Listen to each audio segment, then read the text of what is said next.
We are nearly 14% of the population of this country. Really?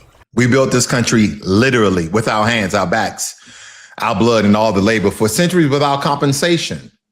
And this year alone, we only own 3.4% of its wealth. But why? White Americans at 84%. And I really want you guys to hold on to that. Don't move. Don't let it pass, because we don't need to explain this away. I want to sit there and understand what we're actually looking at. This is not by accident. This is architecture, as I've been stating. This is exactly what I've been waiting for. Now, the single most reliable engine of generational wealth in American history, the machine that turned the working class into the middle class, is home ownership. A home is not just a place to sleep. It's an inheritance. It is collateral. It's a store of value that compounds across generations. That's why the GI Bill was so important to Black veterans during World War II. It is how white families pass wealth to their children, who pass it to their grandchildren, who bought their first homes without a down payment loan because grandma's house got sold. What is this game? Black Americans have been systematically locked out of that machine. The Black home ownership rate now is at 48.3%. The white ownership rate is at 71.6%. A gap of roughly 23% points that has barely moved in 60 years, despite the Fair Housing Act, despite the Civil Rights Act, despite every promise made in every election cycle since Lyndon B. Johnson signed that legislation way back in 1968. And now it's getting worse. Let's go back. And Black millennials, the generation that was supposed to close the gap, so their home ownership rate dropped this year from 33 to 32%, while white young adults' home ownership went up. Wait, there's more. They are moving forward. We are moving backwards in 2026 right here in America. And now here's where I need your full attention, because some of you may not be thinking, okay, this is a structural problem that has been building for generations. What does the current administration have to do with it? That's the question. One answer: everything. Absolutely everything. What? On March 26th of this year, President Trump signed an executive order called Addressing DEI Discrimination by Federal Contractors.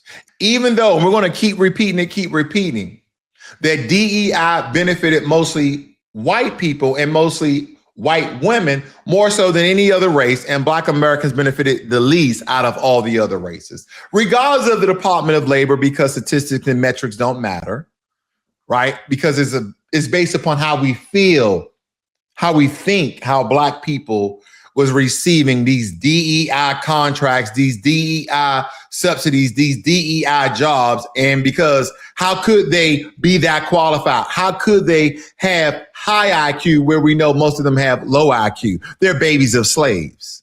Slaves were dumb. Well, according to the white European standard, because we didn't allow them to read, we didn't allow them to know math, all these other things. But even though they built all these structures and without any intelligence or know-how, so to speak. But anyway, I don't want to go off on a tangent, because this right here, ladies and gentlemen, is just bigotry and racism in legislation, which is nothing new, by the way. But the executive order states here, President Trump, that prohibits federal contractors and subcontractors from engaging in racially discriminatory diversity, equity, and inclusion activities in employment, contracting, and program participation. I think this is going to affect everybody, not just Black folk, because again, as I stated before, who are the groups who benefited from it the most? And it was not us, okay? And that's not coming from me. That's not coming from some Black statistical think tank. That's coming from a federal government institution that was collecting statistics on it. Here's what that order does in plain English. It prohibits any federal contractor, any company that does business with the United States government from conducting targeted outreach to minority vendors. No mentoring programs from underrepresented business owners, no leadership pipelines for Black entrepreneurs, no resources of any kind directed toward closing the gap. And if you violate it, okay, there's penalties, ladies and gentlemen. If you violate it, your contract gets canceled, you get suspended, you get permanently debarred. So in translation, the federal government, the largest single buyer of goods and services in the entire world, just told every company in the supply chain, stop trying to close the wealth gap or we will destroy you. We're tired of all these black people in the middle class. We need them in the lower impoverished homeless class. And this is not a dog whistle. This is a foghorn. Okay. Here's how these two things, housing and the EO, connect in real time. Number one, Black-owned businesses are disproportionately reliant on federal contracting. Eliminating minority vending outreach means Black firms lose contracts, lose revenue, lose capital. Less capital means fewer Black owners that can afford down payments. Fewer down payment means fewer Black homeowners. Fewer Black homeowners means the wealth gap widens further, generation after generation. Number two, Black Americans are twice as likely to have their mortgage application rejected as white borrowers. And this is coming from February of this year, no less. It confirmed it. And they're offered higher rates and higher fees when they do get approved. The private market was already rigged, by the way. The public safety net just got cut. And again, for those people who can't think outside the words that I'm stating, that does not mean that every single Black American who has a home had higher fees and higher rates. It's just saying that a great majority of them have. Number three, the median household, ladies and gentlemen, the income for our families is only $56,000. And this is on a range, no less, because sometimes it's $44,000, sometimes it's $55,000. But currently it's at $56,000. And for white families, it's $88,000. That's a $32,000 annual gap. You cannot close a home ownership gap with a $32,000 income gap and a hostile lending market and no government contractor support system and a federal administration that has declared war on the concept of equity. This is not a crisis. This is a strategy. See, a lot of you would like to believe, well, they were being impartial to white businesses. Well, the largest government contracts, especially a lot of those defense contractors, were very large white companies. They get the majority of the contracts. Black people who were going into government contracting only really had small, minute contracts, but was significant enough for them to employ other people as well for them to buy homes. Again, we have to see the connections here. I want to say something that makes the comfortable people in the audience very uncomfortable. This is intentional. Let's talk about that. The fine of almost 300,000 Black people, okay, in the federal government, the rolling back of DEI, which helped majority of white people, but in some regards did help Black people as well. Okay, so when we look at these things, ladies and gentlemen, this is not by accident. This is intentional. It will never end. The people designing these policies are not ignorant of the data. They have the same reports we have. They know that Black home ownership is declining. They know that the wealth gap is widening. They know that these executive orders are accelerating the widening, and they signed them anyway. We're living in the same country, the same government. The only difference is they're not calling you the N-word to your face. That's right. Majority of the time, they're not.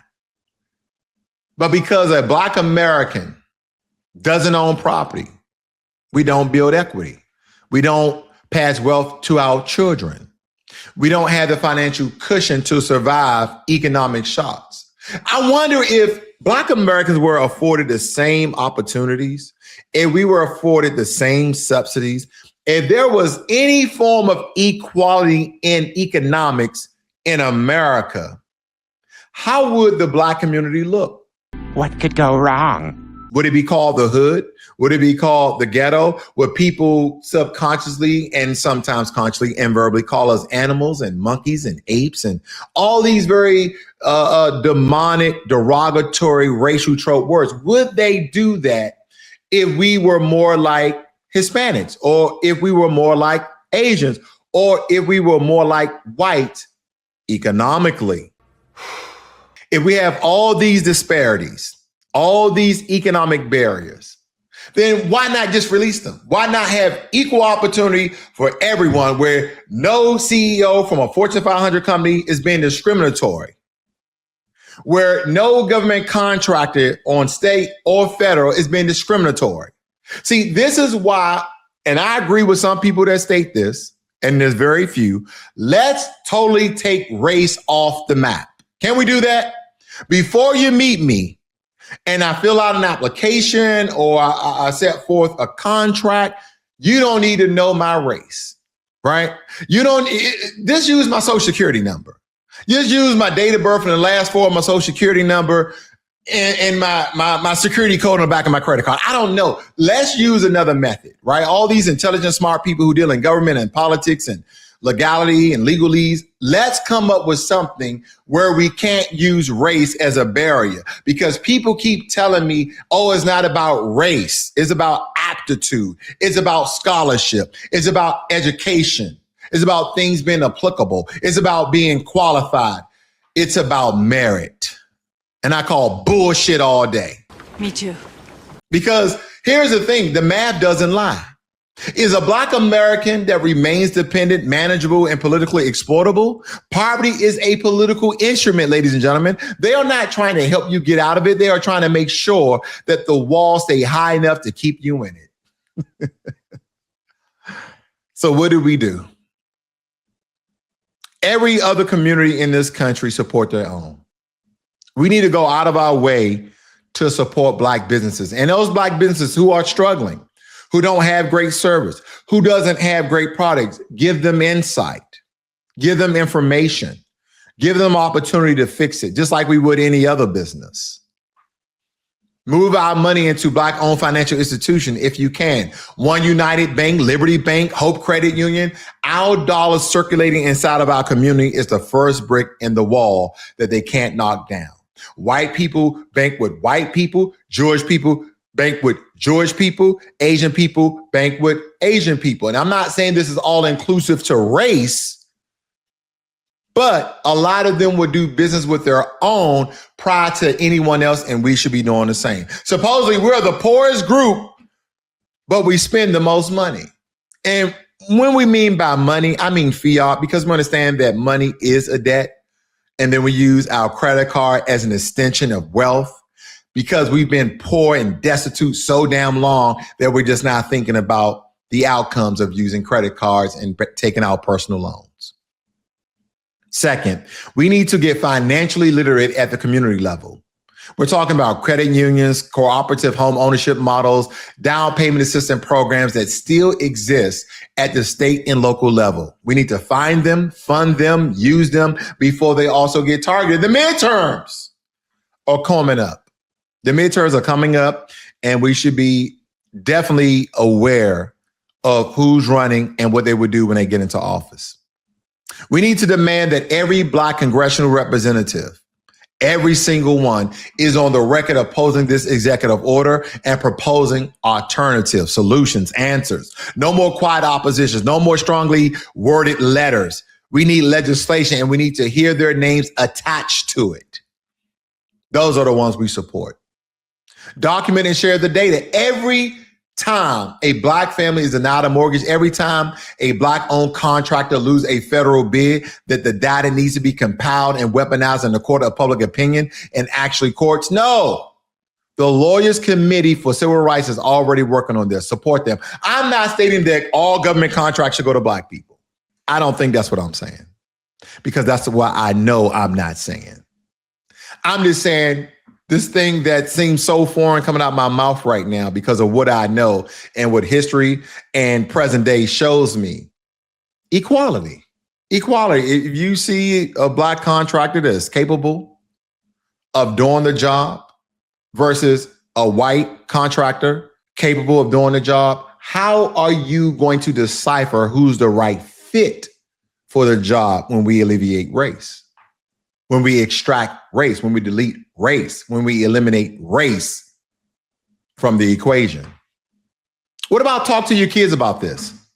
See, I try to keep my sons, with an S, informed about what's going on, because, ladies and gentlemen, tonight, explain to your children what a mortgage is, what equity is, what generational wealth means, why their great-grandparents couldn't build it, why it's still being blocked, why majority of white families are doing better than majority of Black families. Because when we had our own Black Wall Street, when we built our own economic wealth, when we had stability in businesses around these neighborhoods, around these towns, and around these cities, who destroyed it and how? Why? It was destroyed in a multitude of different ways, physically, emotionally, economically, legislatively, all these different ways that they destroyed the Black economic wealth that were going to be built by our own hands. See, I want you guys to think about something, right? Because you're going to have a lot of people to come out and be bigoted and say racist things, especially on my channel, because I don't hold back any, but they're going to just state these very vague one-liners, two-liners. They don't really go into depth about anything. I've rarely see someone gives me some sort of, response with teeth, with information and statistics. It's all emotional, right? As a man, and I'm not stating that men aren't emotional because they like to, ward that off on women. No, men are emotional as well. But when we're talking about things of economics, can we stop using our emotions and acting like a little bitch and actually say something?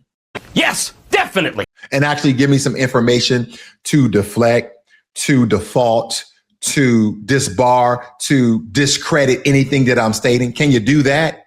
Yes. Instead of just being a racist, I mean, you can be racist all you want, free country, right? Freedom of speech, so to speak. So tell me something with some educational attainment, some scholarship, some intelligence. Can we do that? Because again, you might think of me as low IQ, but I read a couple of books in my life, did a couple of math equations. Einstein would be proud, but nevertheless. What are we going to have to do to be different in this country? Because the system will not level the playing field voluntarily. See, white families own 84% of Americans' wealth because they had access to tools that were legally denied to Black families. And because every time we built our own tools, something or someone came along to take them away. I want you guys to think about these families I'm referring to, right? Because you can't point out one particular white family, whether they came over 100 years ago or they came over 10 years ago. But the opportunities are not equal. Thus, there's no equality. And then those white American families that have been here for generation upon generation, and they've sold houses and they paid their way to the next generation. They bought houses with the equity therein. 1 to 2 houses continue on in that generation and on that bloodline. And money have been passed down and passed down and passed down. But when you give them the information, when you give them the history, when you give them the facts, when you give them the evidence, they go right into tropes, being emotionally charged, and don't have anything to combat what we state.